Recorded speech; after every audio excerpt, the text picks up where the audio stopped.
ब्राह्मण परिवार में पैदा हुए, एक श्लोक जो सबसे ज्यादा पसंद हो आपको, रामायण की कोई चौपाई जो सबसे ज्यादा आपकी पसंदीदा हो और जब लगता हो कि भाई कष्ट का समय है तो याद करते हो और गुनगुनाते हो? देखिए, मैं श्लोक तो बहुत सारे हैं, अगर आप वैसे कहें तो ऋग्वेद के प्रथम मंडल का जो प्रथम श्लोक है या श्लोक क्या मंत्र है वो है ओम अग्निमीडे पुरोहितम यज्ञस्य देवम मृत्युजम होतारम रत्न घातमम। वो हर व्यक्ति को, हर हिंदू को जरूर पता होना चाहिए। और वैसे मैं कहूं तो इस समय का एक प्रसंग है, इसलिए उसको आवश्यकता है। देखिए, कुंभ चल रहा है। अब ये कुंभ क्या है? कुंभ जो है ग्रहों की गति के आधार पे होता है, जुपिटर की साइकिल पे। 12 साल में एक बार कुंभ इसलिए होता है कि 12 साल बाद जुपिटर वहीं पे आता है। हमने बृहस्पति की साइकिल क्यों चुनी? क्योंकि बृहस्पति सबसे बड़ा ग्रह है, उसकी ग्रेविटी सबसे ज्यादा है। और अब ये साइंस को पता है कि हमारे सौरमंडल के बाहर से जो एस्टेरॉइड्स आते हैं उसको अपनी स्ट्रॉन्ग ग्रेविटी से गुरु खींच लेता है, इसलिए हम बचे रहते हैं। और ये समझिए, ग्रेविटी की जो हिंदी, संस्कृत या अधिकांश भारतीय भाषाओं में शब्द क्या है? गुरुत्वाकर्षण। वो गुरु से ही बना हुआ है।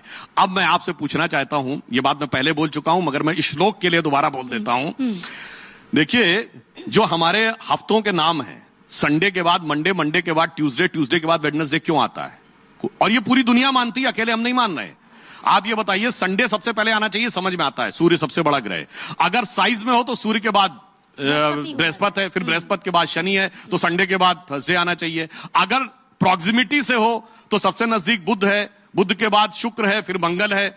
मगर ये सूर्य के बाद चंद्रमा, फिर मंडे के बाद ट्यूसडे इसलिए आता है कि जो वैदिक ज्योतिष है उसमें एक होरा होता है, यानी दिन के 12 पार्ट्स हैं। अहोरात्रि, अहोरात्रि में से आप आओत्रा हटा दे तो होरा आता है। उसी से ग्रीक लैटिन में हॉरोस्कोप आया है। अंग्रेजी का आवर शब्द होरा से बना है। तो जब आप सूर्य की होरा निकालेंगे तो 25वें घंटे में जो होरा आएगी, यानी नेक्स्ट डे फर्स्ट आवर की, वो चंद्रमा की आएगी। उसके बाद निकालेंगे तो नेक्स्ट डे फर्स्ट आवर की मंगल की आएगी। उसके आगे बुध की आएगी। अब कोई कहे भैया इतनी तो हमने वैदिक एस्ट्रोलॉजी समझी नहीं। अब ये श्लोक रोज हम सब पूजा में पढ़े हैं।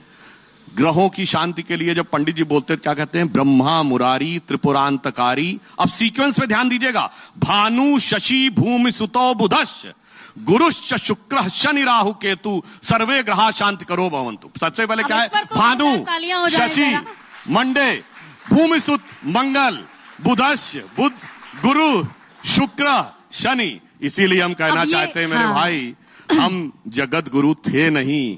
अभी भी दुनिया हमारा ही सीक्वेंस पालन कर रही है, मगर आज गुलामी की मानसिकता ऐसे दिमाग में भरी हुई है कि अभी भी सोशल मीडिया पे 10 लोग कूद पड़ेंगे। नहीं नहीं नहीं, हमारे अच्छा नहीं था, कुछ भी अच्छा नहीं था, कैसे कह दिया, हम तो बड़े खराब थे।